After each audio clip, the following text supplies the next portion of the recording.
Tonight, calls for equipment being used on the Joy Baluch Bridge duplication to stay in Port Augusta.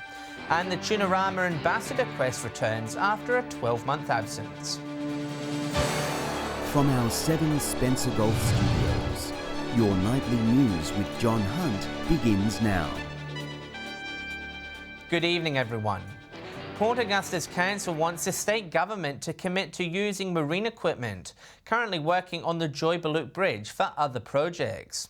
But the member for Stuart says council needs to put a master plan in place. Battered, weathered and deemed unsafe, Port Augusta's Westside Jetty and the old Great Western Bridge have been closed for a number of years, with parts of the wharf also off limits to the public. Needing removing, City Council is calling on the state government to utilise marine equipment from the Joy Baluch Bridge duplication to restore or replace both. What we're trying to do is work with the government to get to work with council so we can utilise the equipment that's here now, the barge and the cranes and all the employees that are specialists in this field. The marine equipment is being used in the construction of the $1.1 million pontoon as part of the bridge works. Mayor Bembo says keeping it in the city will be cost effective. The approximate saving could be up to 50%. But the member for Stuart says while the state government would be happy to work with council, they need to develop a plan in order to move forward. We need the council to finish the master plan first so that there's a clear request from the council for what the work is. As soon as we get a very clear request from the council about the wharf and the Westside Jetty, then we look at how we can help them with that as well. Also saying there's some grey area between the two tiers of government as to who owns what pieces of infrastructure along the shoreline. But whatever the answer is there, the state government will certainly provide some help. Katrina Musson, 7 Spencer Golf News. An early morning fire has destroyed a home in Broken Hill. Crews found the William Street property fully involved when they arrived shortly after 4:30. Firefighters battling the blaze from outside as parts of the roof were collapsing. Having a defensive strategy means that we stay outside the building and just put lots of water inside the building. It took more than a dozen firefighters an hour to control the fire and stop it from spreading to neighbouring homes. Police examined the scene this morning. The cause of the fire isn't yet known. The findings of an inquiry into the education system have been presented to teachers in Broken Hill. The Gallup inquiry calls for a radical overhaul, saying teachers' workloads are increasing while their pay packets stagnate. The evolution of education laid bare. The Gallup inquiry said to be the first formal look at the teaching profession since 2004. The volume, the complexity and the intensity of teaching has changed dramatically. The New South Wales Teachers Federation commissioning the independent inquiry in February last year. Its recommendations presented to members of the Barrier Teachers Association last night. What we're expecting of governments is to embrace these recommendations. If the government fails to do so, the consequences are going to be quite severe. It found teachers are spending more time working, averaging 55 hours per week, but using more time on tasks away from their classes. It suggests a 10 to 15% pay rise for teachers, with data suggesting wage growth isn't in line with other professions. We are already experiencing teacher shortages, and unless there's a policy reset, we will not be able to attract and retain the teachers required. The report was presented to the Upper House yesterday. Its findings based on more than 1,000 submissions from teachers and education experts. We tried to take on board what teachers are saying and incorporate that properly, and it's not done enough into our analysis of what's good and what's bad about the current education system. The Education Department says it's working with teachers on a range of reforms and wage increases are capped in line with inflation forecasts. Lachlan Itter, 7 Spencer Golf News. The hunt is on for next year's Port Lincoln Tunarama Ambassador after last year's race was forced to cancel. Entries are now open for the iconic event, which spans back more than 6 decades. Set to go off with a bang as Port Lincoln not only celebrates the return of its Tunarama Festival, but also its major milestone. This is our 60th anniversary this year, so it started in 1961 with Toonerama, and so we're very excited about having our 60th birthday. And like any birthday celebration, you can expect plenty of fanfare, with the festival set to roar back to life in a bid to reel in locals and visitors. It's a very exciting time. Keeping up with tradition, the festival's Toonerama Ambassador Quest will also return, with entries now open. But it was a great experience to learn so much about other people, about the town's history. I've always lived here, so I learnt a lot about the town that I didn't know before. This year will also introduce the Helping Hand Senior category for those over 60 years old. So we're really looking forward to a lot of entrants in that. But it's not all glitz and glamour, there's a lot of hard work that's involved. Ambassadors have to be sponsored by a business and fundraise for a specific charity. So it could be the Flying Doctors, it could be the RSPCA. Last year's ambassador says while it was a lot of back-breaking work, it paid back in dividends. I think it's one of the best things I could have done for myself, even though I thought I was never going to be that person. Entries are open till the end of June. For more information, visit the Toonerama website. Nathan Regter, 7 Spencer Golf News. Still to come tonight, Port Augusta students take part in National Walk to School Day, and the Dusty Feet Mob make a special visit to Port Lincoln.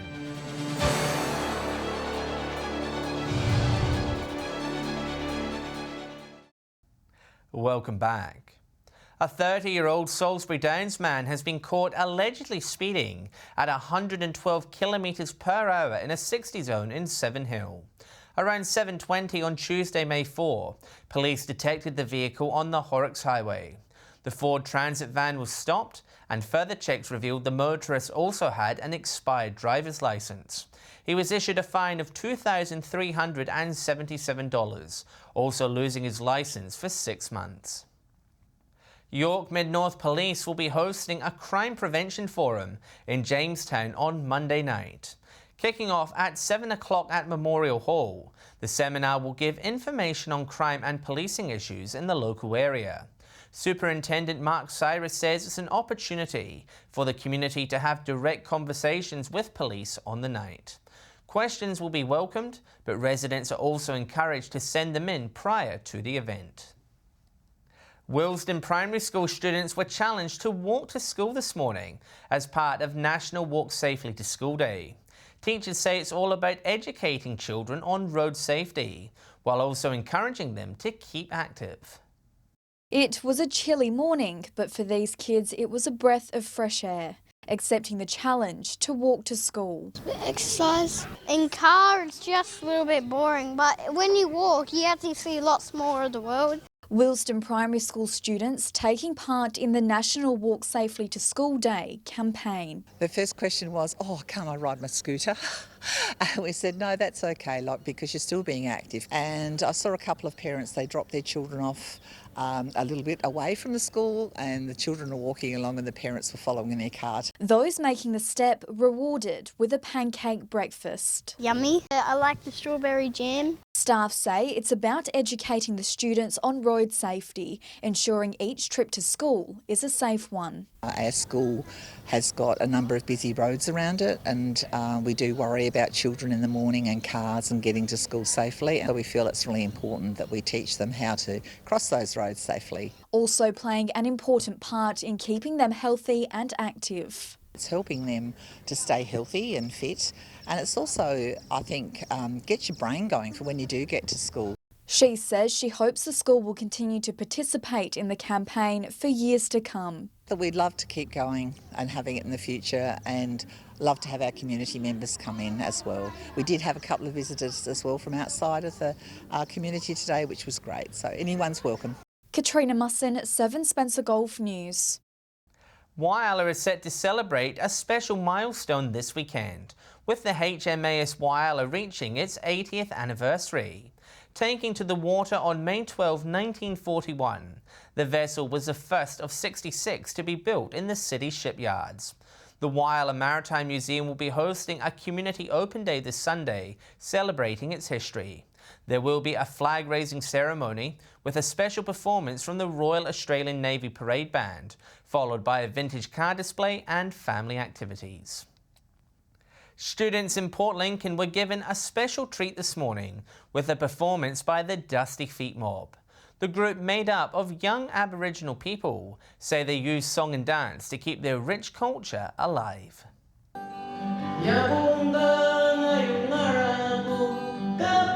In Port Lincoln's primary school, dancers kept the beat.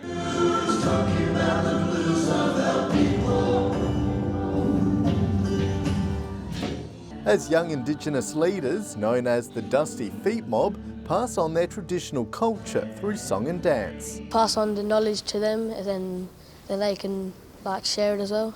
The group, made up of young Indigenous people, travelled down from Port Augusta for today's special performance. Just giving them that opportunity to keep telling their stories through song and dance.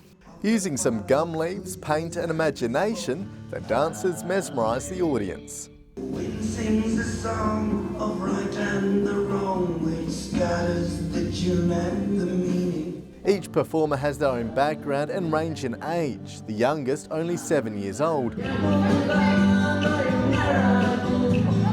While students and teachers got into the spirit, trying their hand at the traditional dance. I just like sharing culture through song and dance and hanging out with friends and stuff. The dancers wearing black armbands in recognition for the heavy loss they've had in Port Augusta and here in Port Lincoln. We thought that we'd wear these armbands in respect of the loved ones that we have lost. Nathan Rector, 7 Spencer Golf News.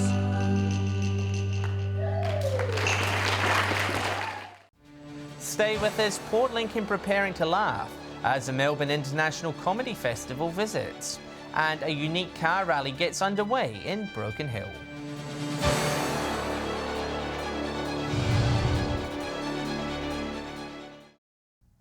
The stage is set in Port Lincoln for the iconic Melbourne International Comedy Festival. The roadshow taking centre stage in the seaside town, bringing some of the best-known names in Australian comedy to the Eyre Peninsula.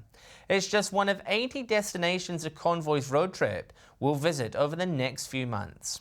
The show kicks off tomorrow night at Port Lincoln's Nautilus Theatre. Tickets can be bought online. Applications for round 2 of the Pastoral Sustainability Grants are now open.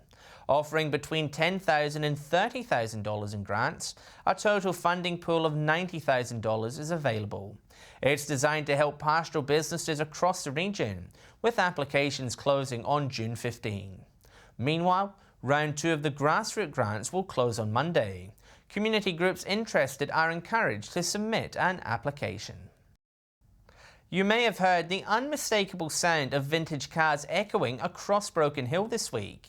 The Riley Car Club of Australia is hosting its annual rally in the city, with locals invited to see some spectacular vehicles this weekend.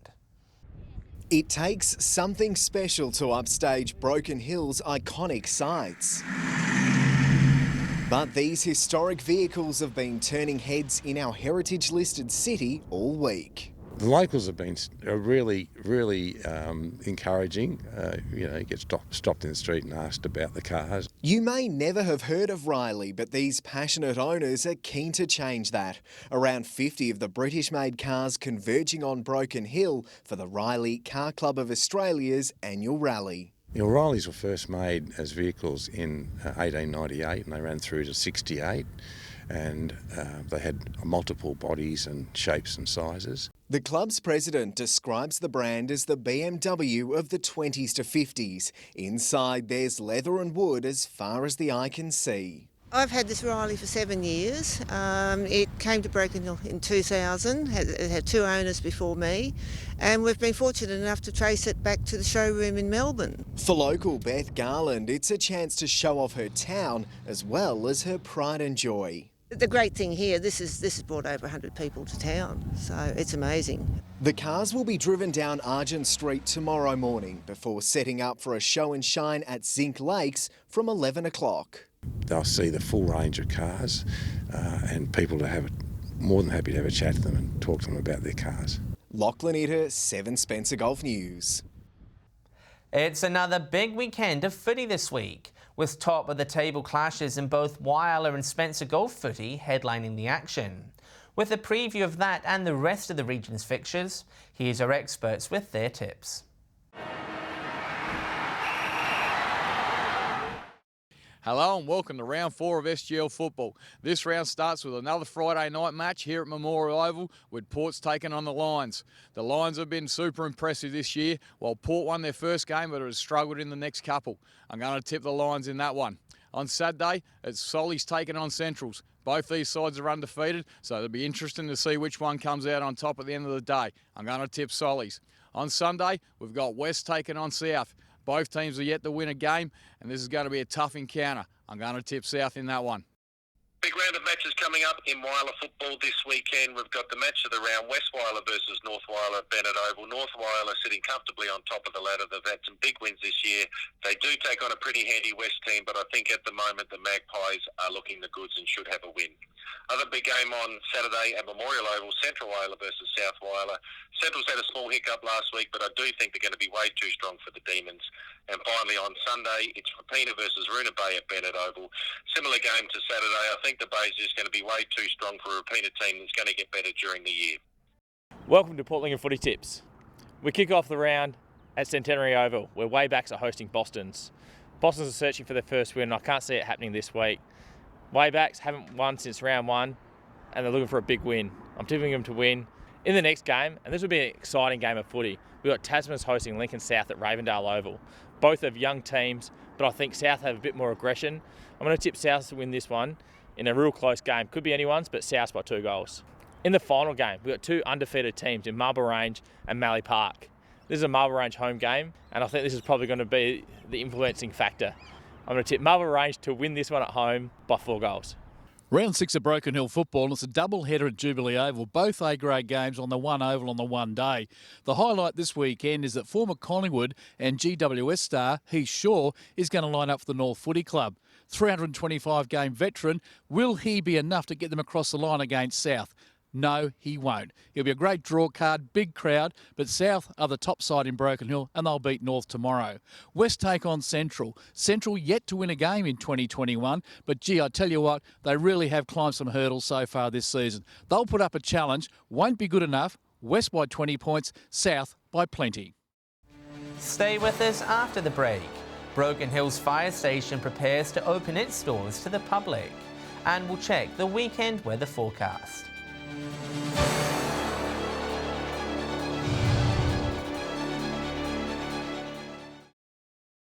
Hello again. Broken Hill locals will have the opportunity to be firefighters for the day this weekend, with the station opening its doors to the public on Saturday. Kids and the young at heart will be able to see the fire trucks up close and hear important fire safety messages heading into the winter period. We'll have displays, gives an opportunity for people to come to the station and have a look at our firefighting equipment and rescue gear. Open days in Sydney and parts of the East Coast have been cancelled due to union disagreements over COVID safety measures. Regional stations including Broken Hill are unaffected, although QR check-ins will be required. Time for a look at the weekend weather forecast now, and our regular presenter Alex Sykes is having a well-earned break. So we've brought a big gun off the bench tonight. Ruby Kamane is out from behind the desk with the details. Thanks, John. It's a pleasure to fill in for Alex tonight. From 3 p.m. today, Port Augusta was cloudy and reached a top of 29, Port Pirie 17 and a shower or two, Cleve 16 degrees and cloudy. Whyalla topped 19 degrees, Cooper Pedy, Woodner and Broken Hill all got to a high of 18. Port Lincoln and Adelaide both 17. Kadina had a shower or two, 16 degrees. Taking a look at the satellite image now, low cloud moving over southern South Australia in the wake of a cold front is bringing showers. Skies are clear in the north under a firm ridge of high pressure and dry winds. Moving on to tomorrow's weather outlook now, and we'll start with the Gulf waters. Southwesterly winds 10 to 15 knots, seas 1 to 1.5 metres, and swells south to southwesterly 1 to 2 metres.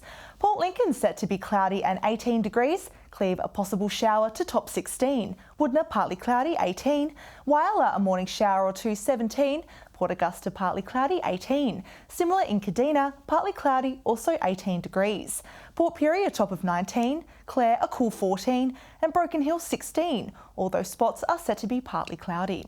Taking a look further through the week now, Coober Pedy, Port Augusta, Port Pirie and Port Lincoln all expected to reach 19 on Sunday. Woodna and Kadina both 18, Whyalla and Adelaide 17, a possible shower, Broken Hill a cool 15 degrees. Partly cloudy across the state on Monday, Port Augusta and Port Pirie both 20 degrees, 19 in Coober Pedy, Woodna and Port Lincoln. Whyalla and Kadina to top 18, Broken Hill a max of 16, Adelaide 17 degrees. To Tuesday and partly cloudy conditions again except in Broken Hill, sunny and 18 degrees. Port Augusta, Port Pirie and Woodna all expected to reach 21, Port Lincoln and Coober Pedy 20 degrees, 19 in Whyalla and Kadina, Adelaide 18. And that's all in weather from me for now. I'll return later on tonight with an update, but until then, it's back to you, John. You're a natural at this. Thanks, Ruby.